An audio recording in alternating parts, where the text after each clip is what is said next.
Okay, welcome to another episode of Exploring Modular Synths, the Beginner's Mind series. This is a series where we try to make things as simple as possible, as basic as possible. And what we're going to do today is just explore a pretty basic patch using some samples. So I just got a new module. It's called the 4MS Stereo Triggered Sampler. It's right here. I got it from the shop Control in Brooklyn, which is a great modular shop. If you're ever in New York City, you should go check them out. They're right in Williamsburg. Really nice guys.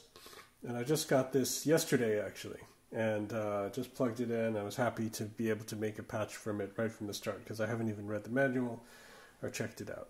A sampler is great because it allows you to bring in different sounds, any sound that you record. In this particular module, you use a little SD card, which you can load with your own samples. It also comes with hundreds of samples created by synthesizer greats like Richard Devine, very cool guy. And it's stored in banks, and then it's got actually two sample players on the left and right. And to trigger a sample, you can select the different bank by hitting the bank button, and then turn this knob to select a sample. And if you hit this play button, it triggers the sample. So that's, we actually have some delay on here, so I'm going to turn that down, turn off the Echophon, turn off clouds. I'm going to explain this patch in a second. That's a very simple sample. Doesn't really sound like anything. And we've got another one here that's going splat, kind of splat like that. Actually, that's what it sounds like. So, you think, okay, doesn't really sound like anything, does it? But the cool thing about modular is we're going to create a whole soundscape just using these little sounds. And we're going to use the other modules. So we're not really even going to explore in any way the depth of the 4MS Stereo Triggered Sampler, which is an incredible module. You should check it out. Dan from 4MS has a whole bunch of videos on it.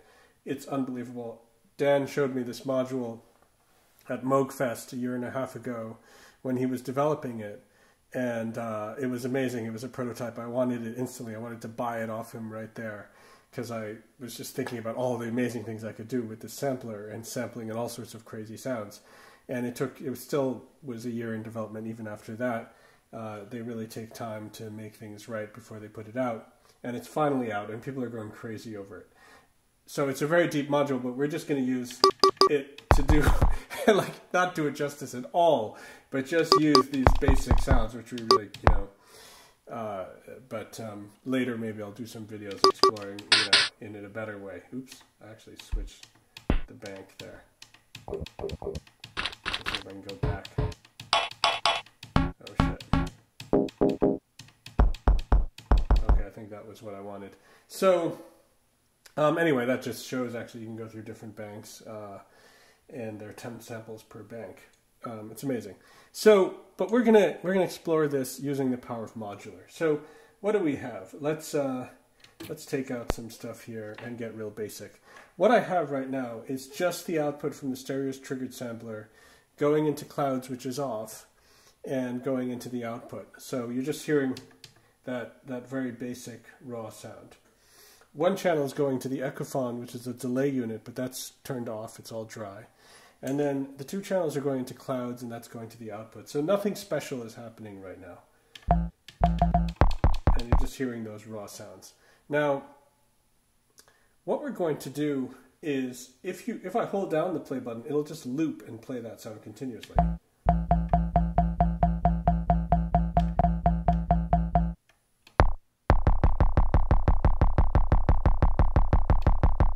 Okay, still pretty boring.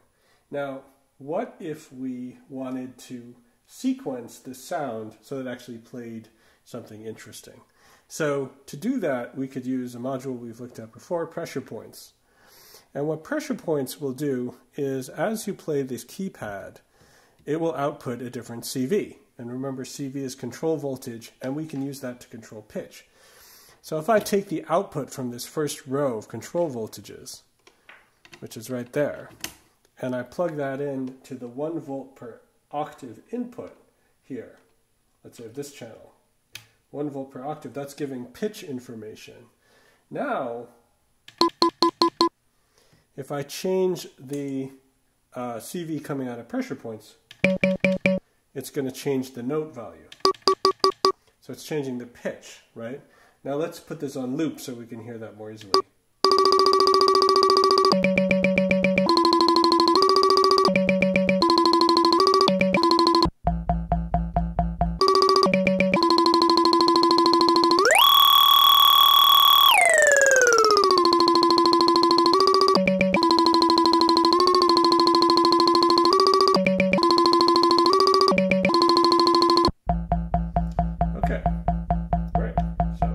Something more interesting going on, right? Now, what if instead of wanting to play that with my finger, I wanted to sequence it? I wanted to just move through that. Well, with brains connected to pressure points, that allows us to advance this automatically. And what we can do is we can use a clock source. We're going to use Pamela's workout here. And what Pamela's workout does is it's just going to create a series of pulses. So if we turn that on, we can see that blinking.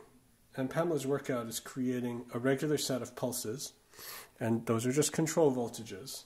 Those are just high and low control voltages. And then we put that into the clock input of brains. And now you might notice that this light is moving along. And it's moving along at the clock speed that I've set here, which is right now 54. So I could increase that to 80, and now it's moving along faster. Bring it back down to, say, 56. It's moving along slowly. So you're not hearing anything because I don't have the stereo triggered sampler on, but this is sending continuous control voltage into the pitch here. So if I loop this again,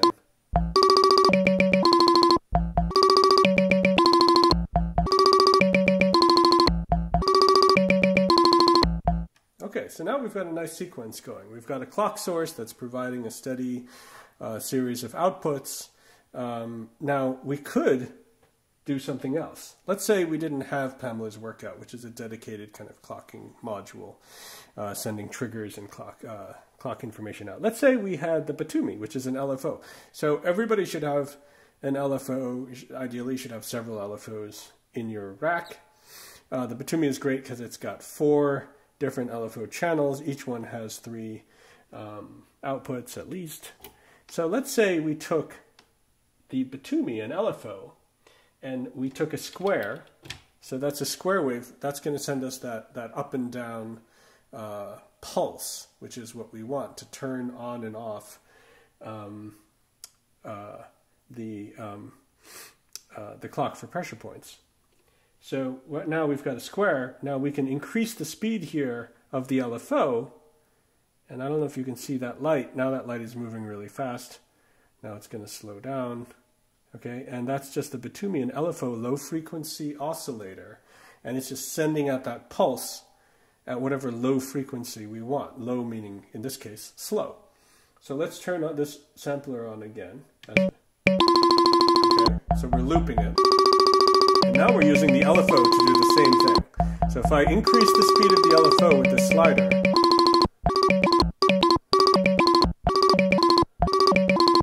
and if I slow it down,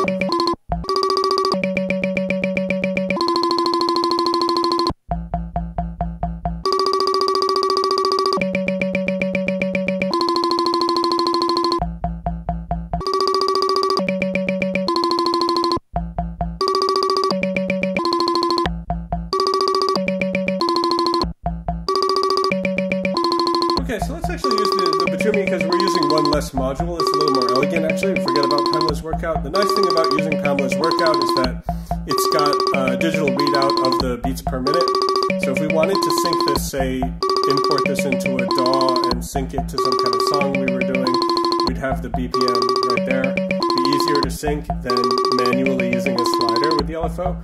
But this way, by using the Batumi, we're using the Batumi for other things. We're only using one module, so it's actually more elegant. So right now we've only got Batumi, we've got brains controlling pressure points, and we've got the sampler that's going to the output right now. We're not using anything else. Now let's look at the other channel from the sampler, though, right? And that's this. Okay, so that's just kind of giving us a basic beat.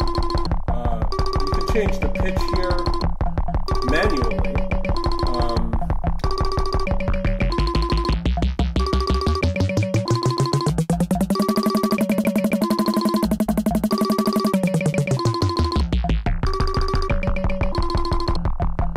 Let's say we wanted to change that automatically, because this is modular after all. So we use another channel from the Batumi, a low frequency oscillator. Let's take a sine, and unlike the square output, which just goes up and then down, the sine is continuous wave, up and down, so it's smooth. So let's take the sine output. We're using a very slow sine wave, got the slider down on the LFO. We're going to put that into the 1 volt per octave input here for pitch. What that's going to do is it's going to slowly increase and then decrease the pitch of that other channel. Let's just have that one channel by itself so we can hear what's happening there.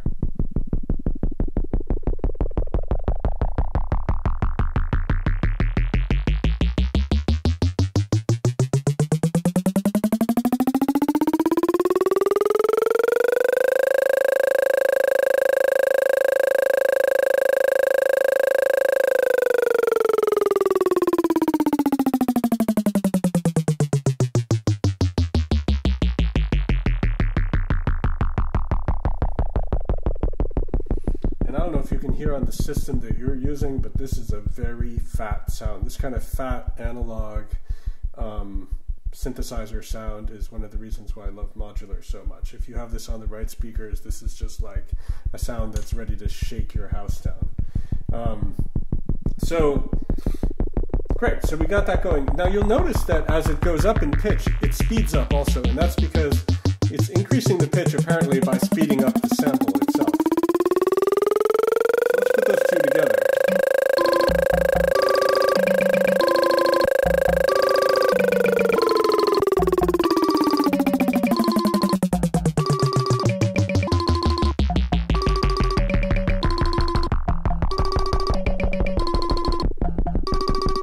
Now, we could take the output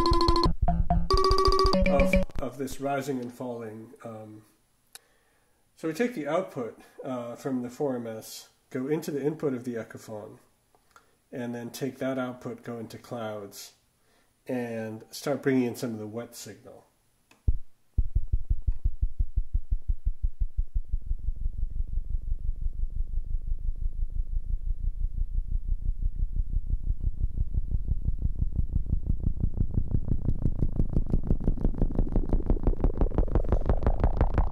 Now I also have the pitch going up on the Echophon, so it's increasing the pitch of the delay. The delayed signal is higher. I could have it be lower.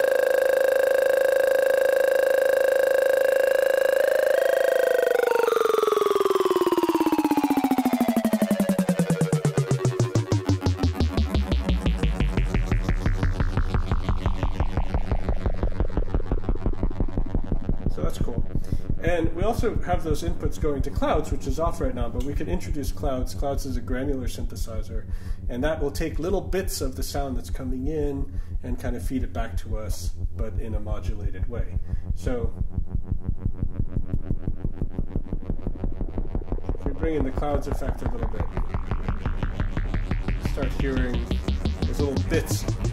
Clouds is taking little snapshots of the sound and then playing it back to us, but adjusting the pitch, adjusting the texture also.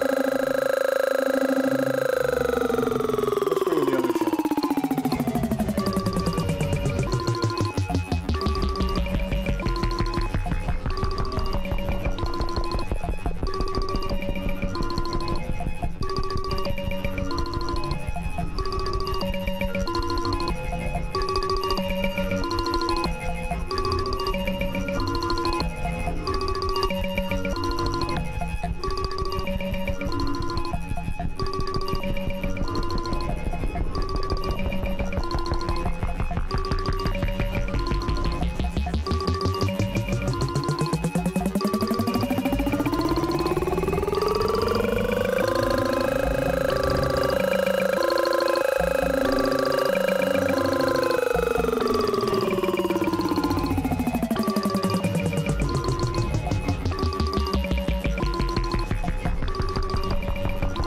where we can speed up or slow down the sequence using the LFO.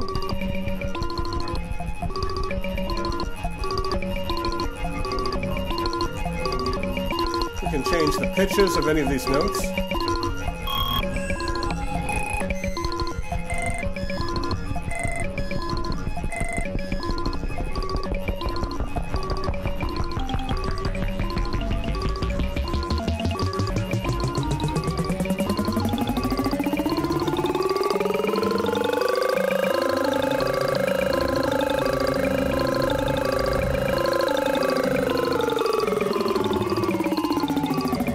Increase the speed of the rising and falling signal.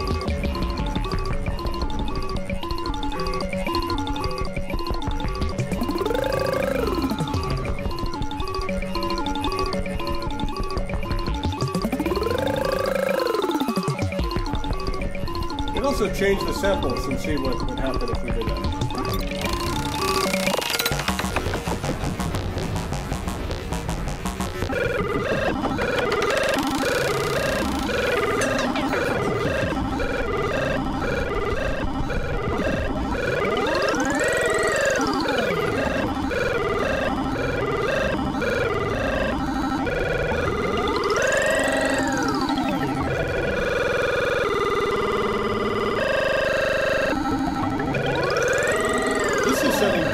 In here, but we can also change the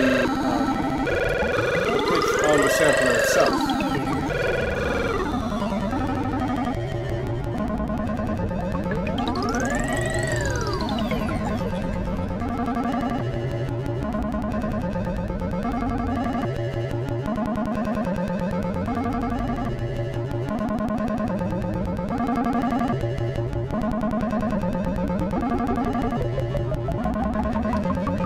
Just want to listen to the wet effect from clouds.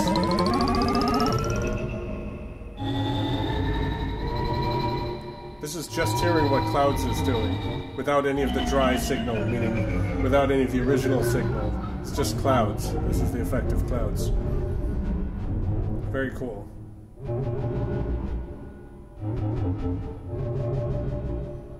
As you can hear, our clouds is taking bits of the original signal and feeding it back. In this case, we have the pitch down, so it's feeding it back at a lower pitch. If we turn the pitch up, that would be feeding it back to us at the same pitch. If we turned it up higher, it's feeding it back to us at a high pitch.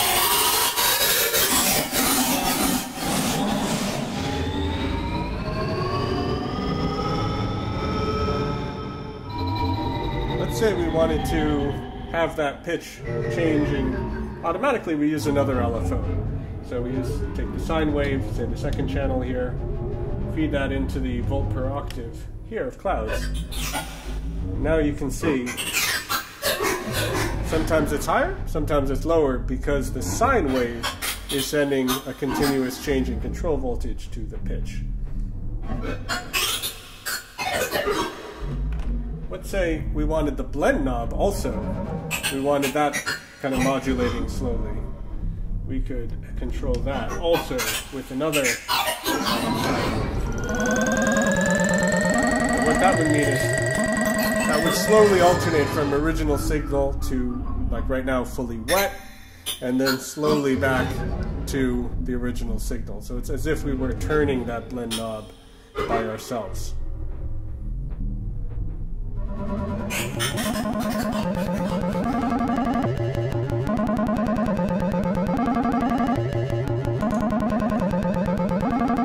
So now you can hear it's fully dry. Now it's fully wet.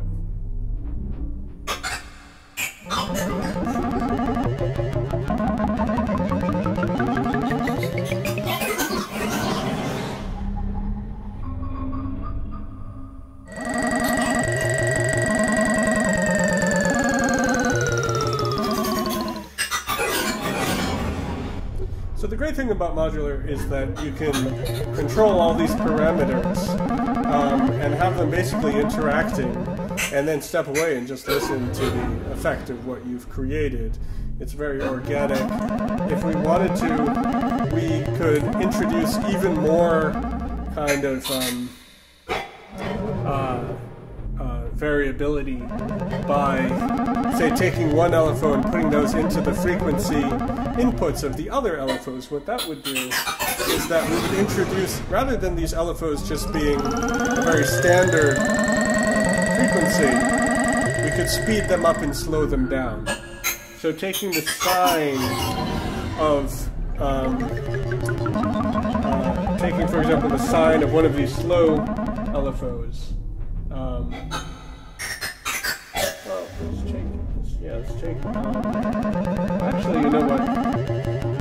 Take the Dixie as a slow LFO and take its sine waves out, take its outputs, and start using those to influence some of the frequency inputs of the Batumi. So now we have a sine wave modulating the LFO, which is itself, in this case, a sine wave.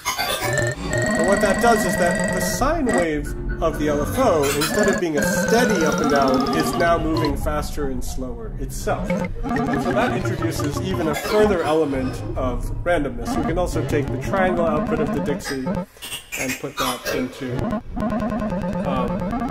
the frequency input that is controlling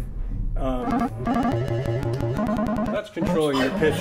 But let's take that and put that into the one that the LFO that's controlling the speed of the melodic sequence. You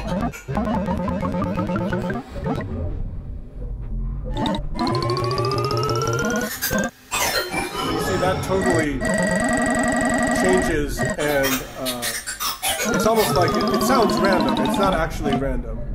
But it's changing the speed. That regular speed of the LFO is now being modulated by another LFO, in this case coming from the Dixie.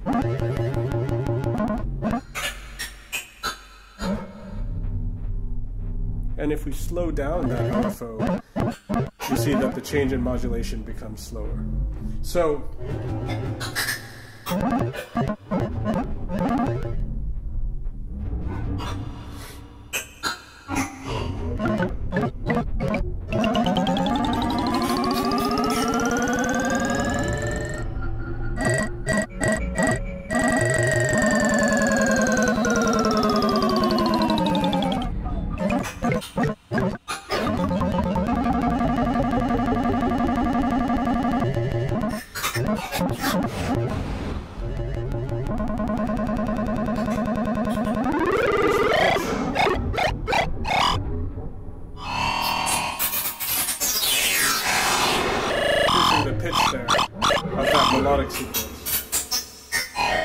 bring it back down.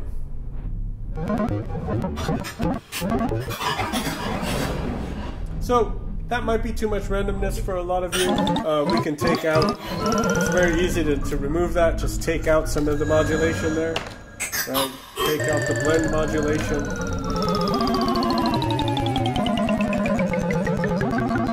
And we're back to our kind of original sequence.